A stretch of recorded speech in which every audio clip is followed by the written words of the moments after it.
Nah, saudara, inilah kalau kita dengan urapan roh.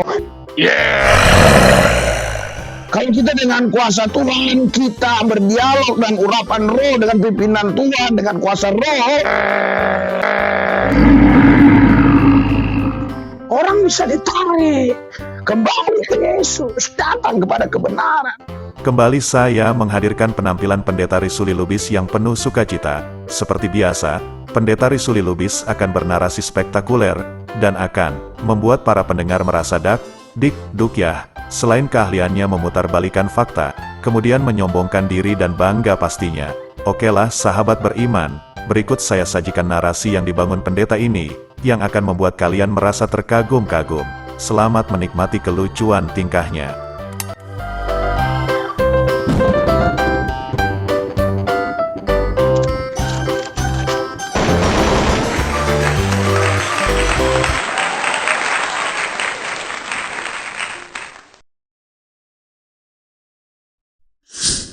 Kalau kita dengan kuasa Tuhan, kita berdialog dan urapan roh dengan pimpinan Tuhan, dengan kuasa roh, orang bisa ditarik kembali ke Yesus, datang kepada kebenaran.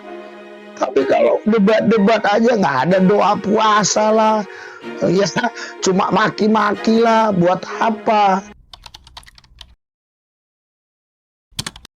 Tadi saya lihat ibu di situ, wajahnya ada roh najis. Mengandung bully penghinaan. Maaf ya, ada roh najis, makanya saya tegur. Kok ada roh najis ini? Nah, padahal saya kan baru ketemu kan cuma ketemu gitu aja kan. Paling 2-3 kali tapi cuma gitu aja kan. Ya, itu Tuhan Yesus. Roh Kudus ada dalam saya. Mengandung kebohongan. 1 Korintus pasal 6 ya, saya akan bacakan. Ya, jauhkanlah dirimu dari percabulan. Nah, cabul itu tadi tuh, najis tadi, ya. Tidak pantas, tidak baik untuk diikuti oleh manusia. Mau ke neraka atau surga? Surga. Bapak ini dari Islam aja, dia sudah mengalami Tuhan. Ibu yang dari sejak kecil Kristen. Bapak ini dari Islam. Bapak ini dari Islam, ya. Ibu dari Kristen. Harusnya ibu lebih sungguh-sungguh dengan Tuhan. Nah, saya akan bacakan lagi nih, Bu. Ya kan? 1 ayat lagi ya. Kalau dengar firman Tuhan, panas nggak telinganya? Ya, Hah? panas. Panas. Oh, haleluya. Panas telinganya. Oh, dalam nama Yesus. Panas telinganya. Api bakar ya. Lepas. Oh, panas telinganya. Panas telinganya. Bener panas. Waduh. Iya.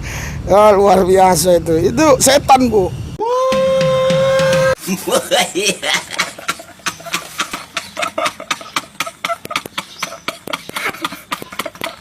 Pembahasan di awal Pendeta Risuli Lubis mengatakan, jika berdebat itu nggak ada doa puasa. Kira-kira, apakah keterkaitan berdebat dengan doa puasa? Rasanya nggak nyambung ya. Ketika ingin berdebat atau melakukan diskusi harus melakukan doa puasa terlebih dahulu.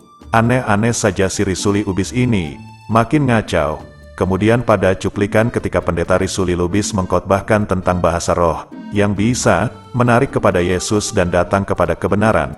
Nah, anehnya, si Lubis membandingkan antara orang yang katanya dari Islam saja bisa menjadi baik. Tetapi mengapa, ketika si Risuli Lubis menasehati wanita yang sejak lahir sudah Kristen, nggak diberi motivasi kebaikan, malahan dimaki-maki najis, serta dipublikasikan aibnya tersebut. Apakah ini pengajaran yang benar? Aduh Lubis, ya entahlah. Oke lah kalau begitu. Mari lanjut mendengarkan narasi sang pendeta pemaki jemaat ini. Panas telinganya. Dalam nama Yesus. Panas telinganya. Api bakar ya. Lepas. Ya, fitnah sana, fitnah sini, maki sana, maki sini. Ya, ada orang doain orang sembuh, dikatakan itu main-main. Ada doain orang kerasukan setan, setannya lari, itu katanya settingan.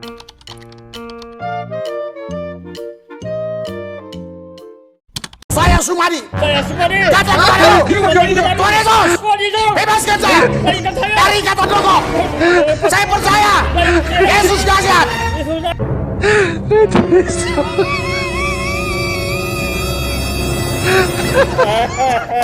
Jesus, terima.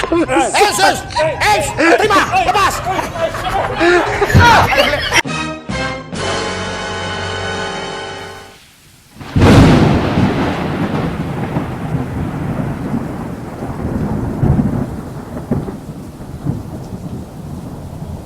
Ini guyonan, saudara. Ini guyonan dan juga bualan. Kita ketawain MU nih yuk. Yep.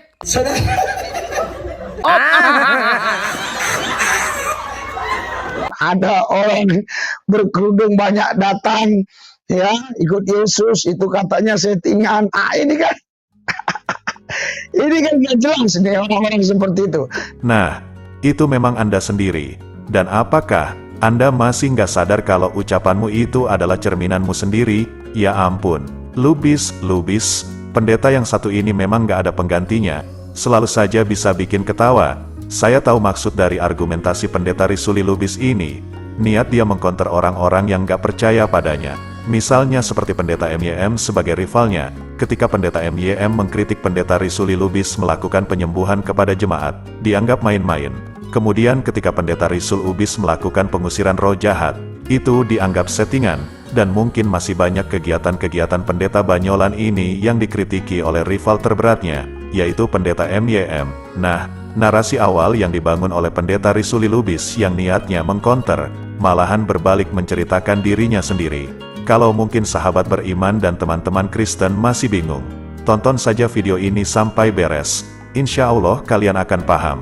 Memang kalau saya yang di-upload tuh banyak yang nonton. Kalau ngupload yang lain jarang. Tapi kalau dia mengkanter saya gitu ya. Nah, tapi dengan kata-kata yang satir-satir, terus agak-agak fitnah-fitnah gitu, duga-duga fitnah. Nah, itu banyak itu ya. Banyak itu ya. Jadi kalau kalian baru mau buka ini, khususnya saudara-saudara di seberang yang baru mau buka YouTube, harus cantumkan nama saya. Kalau enggak, lama bangkitnya itu. Lama bangkitnya, percayalah. Iya kan? Percayalah, lama bangkitnya. Coba ya nama yang lain. Lama, kalau kok nama saya cepet tuh. Bagaimana sahabat beriman dan teman-teman Kristen? Sudahkah kalian memahaminya sekarang? Nah, disinilah narasi pendeta Risuli Lubis barulah tepat. Ketika membangun sebuah narasi, memang begitu, membuat si pendengar menjadi makin aneh dan di akhirnya pasti bikin ketawa karena kesombongannya. Pada poin intinya, ketika pendeta Risuli Lubis bernarasi, selalu nggak nyambung di dalam menyimpulkan. Entah dia ini nggak bisa berbahasa Indonesia dengan baik dan benar atau hanya bermaksud membuat narasi yang penting di akhir kesimpulan. Dia bebas menceritakan kesombongannya sebagai orang yang mengklaim paling benar dan suci ibarat perawan. Maksud saya memang keahliannya membuat pendengar menjadi bingung.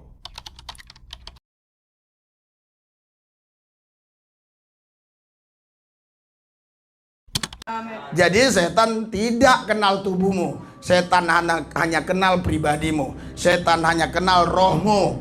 Setan hanya tahu jiwamu. Dia tidak penting tubuhmu. Karena tubuhmu itu gak penting buat setan. Karena kalau sudah rohmu ditangkap oleh setan, tubuhmu pun pasti ikut. Ya, jadi setan selalu mengganggu roh kita. Kenapa? Karena kalau roh kita rusak, tubuh kita bisa rusak. Sekalipun tubuh kita kadang lemah, kalau roh kita menyala, menyambar, pasti kita tetap menang. Lebih daripada pemenang. Amen. Karena Anda ini bukan manusia yang tinggal di dalam roh, atau manusia yang memiliki roh. Anda adalah manusia roh yang tinggal di dalam tubuh. Jadi rohmu itu yang berkuasa atas hidupmu. Makanya setiap kali Tuhan ingin memulihkan seseorang, yang dipulihkan terlebih dahulu harus rohnya. Ketika rohnya dipulihkan, baru pikirannya. Kalau sudah roh pikirannya dipulihkan, otomatis tubuhnya pun pasti pulih. Serta membuat pendengar bisa terhibur dan sehat akal.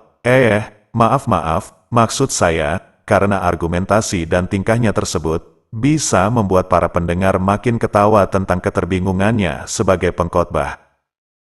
Sebenarnya yang bikin pendeta ini sombong dan merasa tenar adalah karena dia masih selalu menterkaitkan yang seakan-akan umat Islamlah yang menyerangnya di dalam bernarasi. Memang kalau sudah oten, bahas Islam atau sindar-sindir dengan narasi yang gak jelas, pasti akan jadi ramai penonton. Nah, sekarang, bagaimana menurut kalian dengan khutbah yang barusan? Semakin bingungkah? Atau malah bikin ketawa? Silahkan sahabat beriman jawab di kolom komentar ya. Mungkin cukup sampai di sini kisah Risul Ubis kali ini. Semoga tontonan ini bisa menjadi edukasi serta hiburan untuk kalian. Baiklah sahabat beriman, saya cukupkan videonya sampai di sini. Ingat ya sahabat, jangan sampai murtad. Saya pamit undur diri. Allahu a'lam bishawab. Assalamualaikum.